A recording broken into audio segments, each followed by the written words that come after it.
Hey, what's up guys, this is Roy from Team Nonstop Gaming, and this is the deck profile for the deck that I took to the Trenton locals. Now, I appreciate all feedback, and remember, if you like the video, have any comments, want to subscribe, buttons are just down there. Anyways, let's get down to the deck profile. Check it.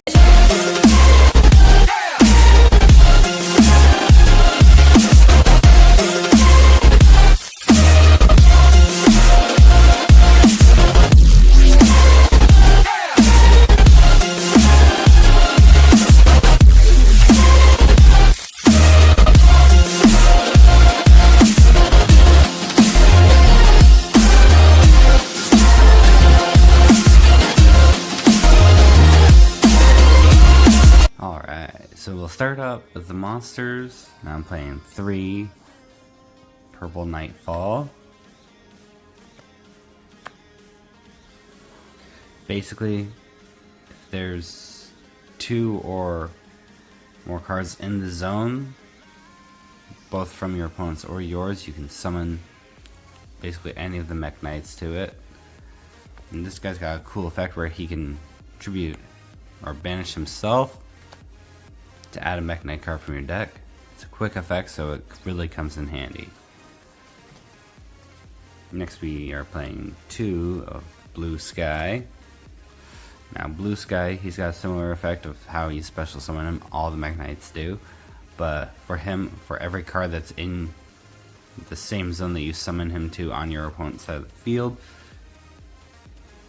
you get to add up to that many mek-knight cards from your deck to your hand. So it comes in handy. He's one of the best starter cards. Playing 2 Indigo Eclipse. Now, in my opinion, he's one of the most versatile ones. He works best with the Link monster, as well as being able to free up a zone so you can summon another mek-knight in that zone. Very, very, very useful. In fact, that alone won me a couple matches during the event. 1 red, basic spot removal. Yeah, same summoning condition, but all in all, monster spot removal, not bad. 3 Alistair the Invoker for the Invoked engine. Now, don't know why some people still forget about the discard ability to boost by 1,000. That actually won me my game against Voiceless, so was able to bait out all of his negates and still have enough for 1 boost with him, as well as a big Purgatrio. So that was able to give me the game. And basically his effect is you normal summon him, add an invocation from deck to the hand, and if you have Magical Meltdown on the field, your opponent can't respond to the invocation. So really, really good. 2 kaijus for basic spot removal, as well as manipulating your opponent's zones. So really useful. Came in clutch a few times. 1 blue boy. Basic. I'm playing a small spellbook engine. I didn't want to play the Pot of Prosperity, and I mean, it's so pretty. Anyways, so I decided to play the small spellbook engine, so in my opinion it worked out pretty well. I'll have to fiddle around with it a bit more, but it is what it is. Also playing the small Destiny Hero package, so just the Celestial and the Dasher. I picked up Celestial and Celestial once, and at that point I already had the fusion in hand as well, so I was not winning that game. I opened 2 the Destiny Fusion and 2 Invocation and Celestial on my opening hand. Yeah, it wasn't the greatest opening, but anyways, their effects don't really get used. You need the Destiny Heroes for the Phoenix Enforcer. Then we're playing the 3 Effect Veiler.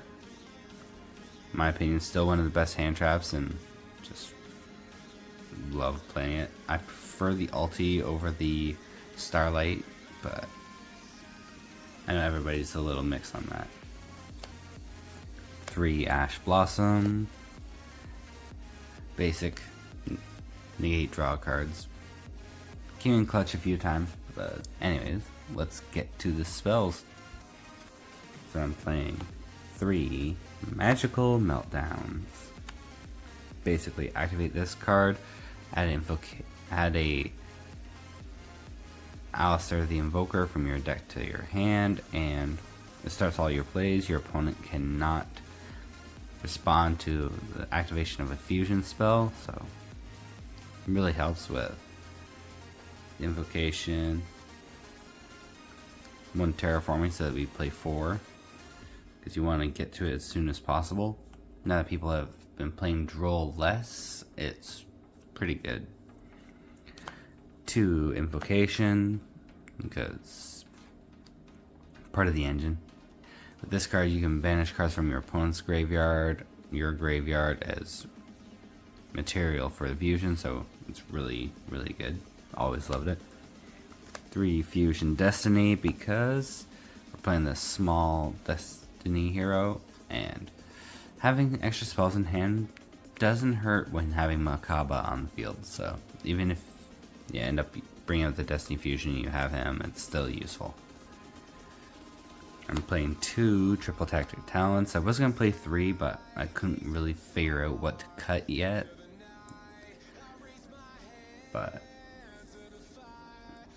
the 2 worked out really well. It won me a couple games, and it's such a broken card. I'm playing 2 Spellbook of Knowledge and 1 Secrets for the Spellbook package.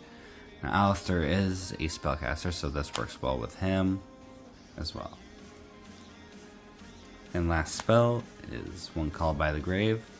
And in this build, I'm only main decking 3 traps, so the 3 infinite impermanence.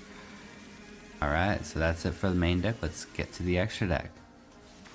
Alright, so for links, I'm playing 1 Almirage and Secure Garden, a package. Now these 2 work perfectly together. Helps you bring out first turn Makaba or Purgatrio, whichever you need.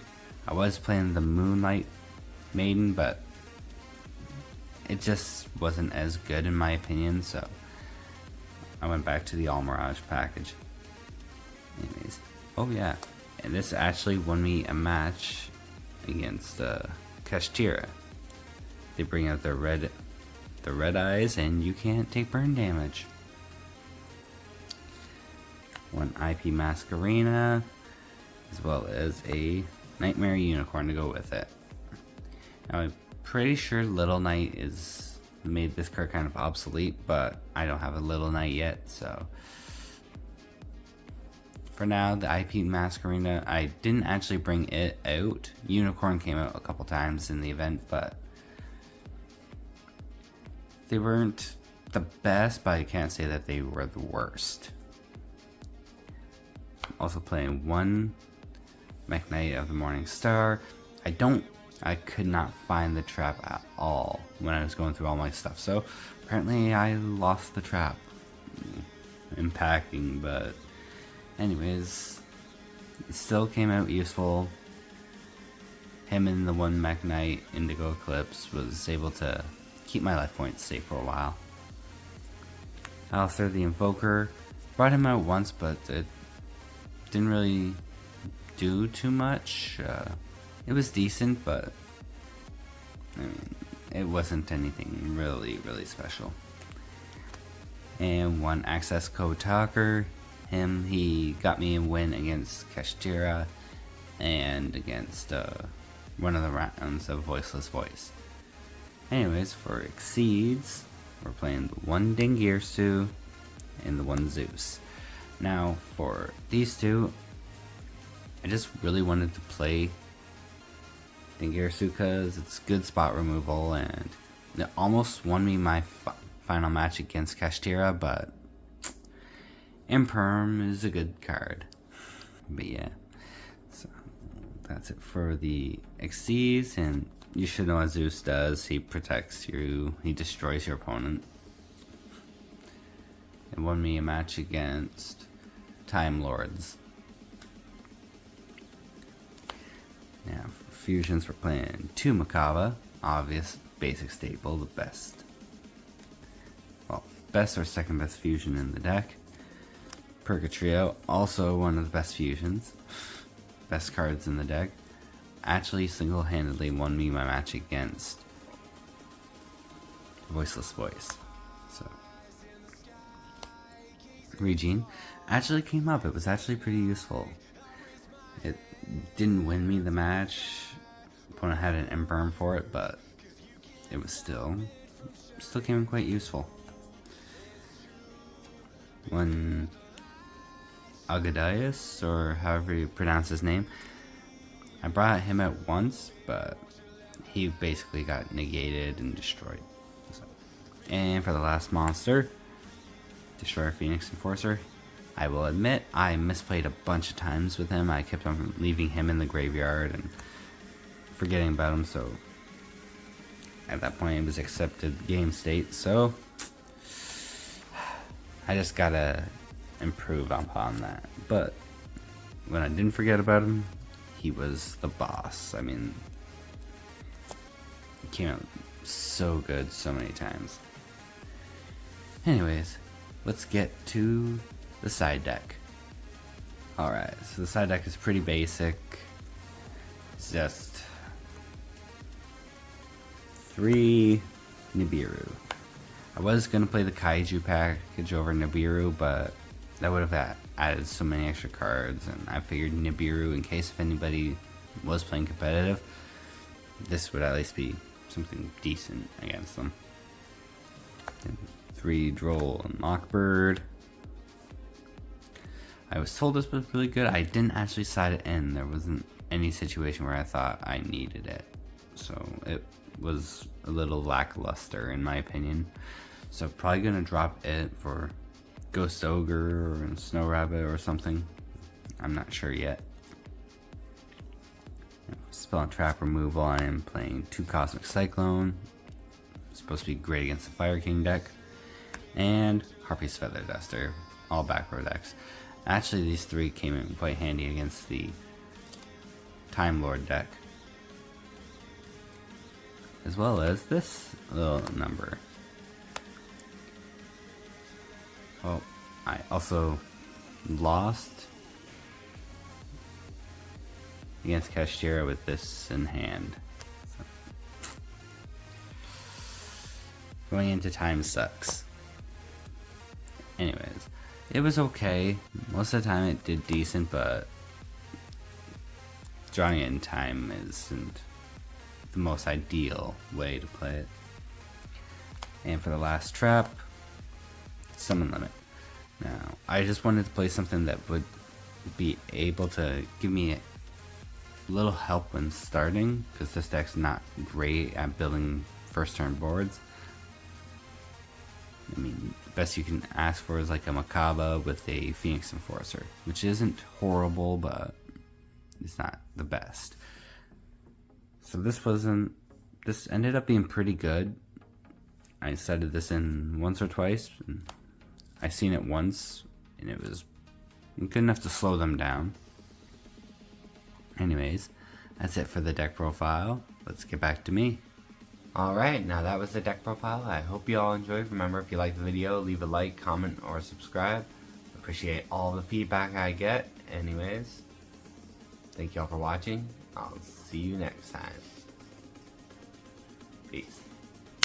Baby, let the light shine through. If you believe it's true, baby, won't you let the light